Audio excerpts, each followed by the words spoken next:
नमस्कार। ज़िंदगी में हम लोग को जीने के लिए हमेशा कभी न कभी ज़रूरत पड़ जाती है लोन की, ठीक है। चाहे कितना हो आदमी सोचे कि हर तरह से मैं परफेक्ट हूँ, लेकिन लोन की ज़रूरत पड़ी जाती है। और लोन बैंक हर आदमी को नहीं देता, चाहे कितना किसी के पास कितनी ही ज़्यादा प्रॉपर्टी हो, लेकिन बैंक के अपने रूल्स होते हैं, रेगुलेशन होते हैं लोन लेने के लिए, देने के लिए, ठीक है। तो आइए आज जानते हैं कि लोन की प्रक्रिया क्या होती है, किस बैंक लोन कैसे देता है और किस व्यक्ति को देता है, ठीक है। जब हमें लोन की ज़रूरत पड़ती है, लोन कई टाइप के होते हैं, कार लोन हुआ, होम लोन हुआ और बिजनेस लोन हुआ, पर्सनल लोन हुआ, हर तरह के।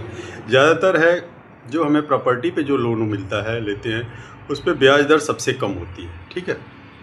होम लोन जो होता है वो सबसे कम दर होता है और पर्सनल लोन जो होता है वो सबसे ज़्यादा महंगा होता है।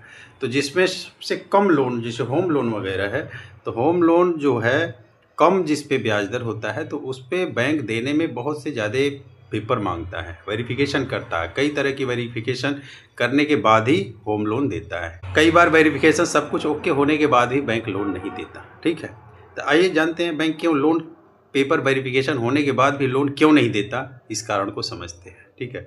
सबसे पहले बैंक क्या मांगता है, बैंक व्यक्ति जो आदमी लोन लेने जाता है तो उससे किस लिए लोन चाहिए ये चीज़ें की जानकारी करता है। यदि आदमी को प्रॉपर्टी लोन है, ज़्यादातर लोन लेते हैं क्या, होम लोन, कोई प्रॉपर्टी खरीदने के लिए हम लोन लेते हैं, ठीक है।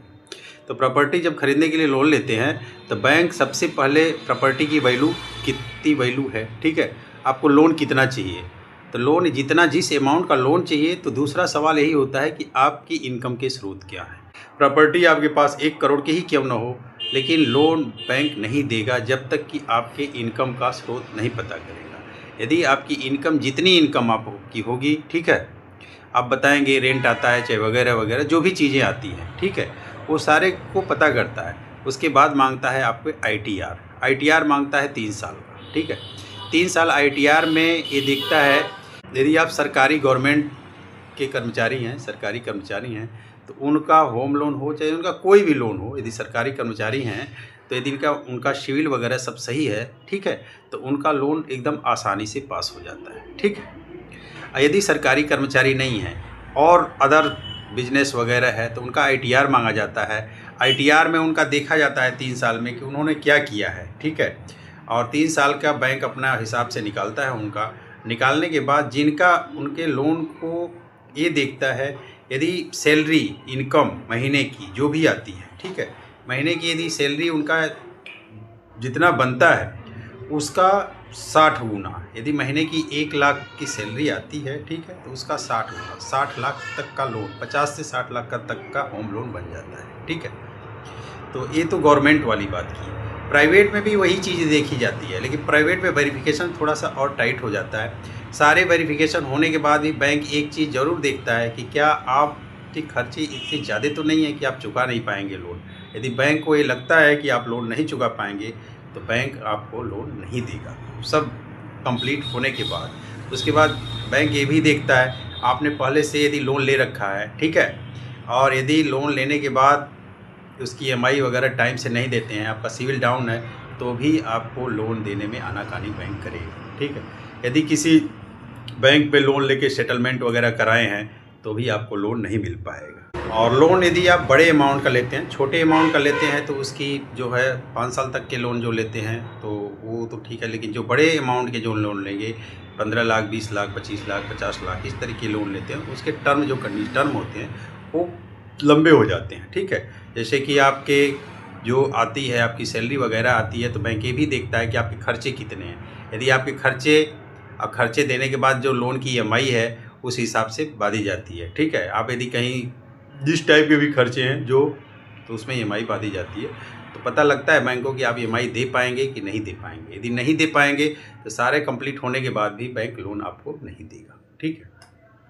जिस प्रॉपर्टी पे आप लोन ले रहे हैं, ठीक है, एक चीज़ और है कि जिस प्रॉपर्टी पे आप लोन ले रहे हैं, ठीक है, वो प्रॉपर्टी भी रीसेल का होना बहुत ज़रूरी है। यदि प्लॉट वगैरह ले रहे हैं, मैं प्लॉट की बात कर रहा हूँ, यदि कोई प्लॉट लेने के, ज़्यादातर है आदमी प्लॉट व ज़मीन वगैरह यही लेता है लोन पे, मकान वगैरह की बात लेता है, प्रॉपर्टी में बहुत कुछ आ जाता है, ठीक है। यदि प्लॉट ले रहे हैं, यदि कोई प्लॉट पुश्तैनी है और रीसेल नहीं है, तो ऐसे पे भी बैंक लोन नहीं देता है, बैंक उसी प्रॉपर्टी पे लोन देता है जो कि रीसेल का है, जिसका डीड है उसका डीड मंगाता है, ठीक है, और उसी पे लोन देता है।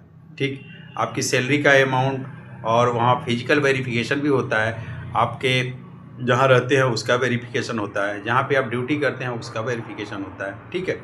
आपकी इनकम की सारी आईडीआर वगैरह सब कुछ चेक की जाती है, ठीक है।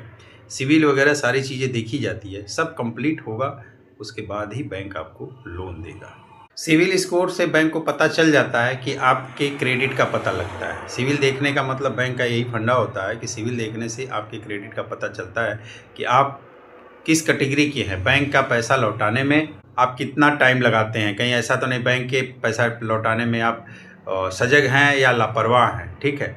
यदि सिविल जिसका सही नहीं है, सिविल स्कोर 750 देखा जाता है, 750 से जिसका नीचे है और नीचे है तो उसको बैंक होम लोन वगैरह नहीं देता है, ठीक है। आजकल ऑनलाइन सारा चीज़ें हो जाता था, पहले होता था बैंक के मैनेजर पे निर्भर करता था, चलो यार कुछ है लोन हो जाएगा तो उसमें होता है, लेकिन आजकल ऑनलाइन हो जाता है। सिविल यदि आपका डाउन है तो ऑटोमेटिक सिस्टम नहीं लेगा, आपका लोन नहीं बन पाएगा, ठीक।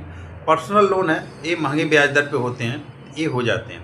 प्राइवेट बैंक है वो भी होम लोन वगैरह कुछ जो प्राइवेट जिनके पेपर में फॉल्ट है, कुछ जैसे इस तरीके के है, इनकम प्रूफ वगैरह में थोड़ा फॉल्ट है और बहुत सी चीज़ें होती हैं, सिविल वगैरह थोड़ा सा वो कम है, तो प्राइवेट बैंक है वो दे देते हैं लोन, जो कि इंटरेस्ट रेट ज़्यादा होता है गवर्नमेंट बैंक से, ठीक है। तो ये है बैंक की प्रक्रिया होती है जो लोन देने की, ठीक है। ठीक है, नमस्कार।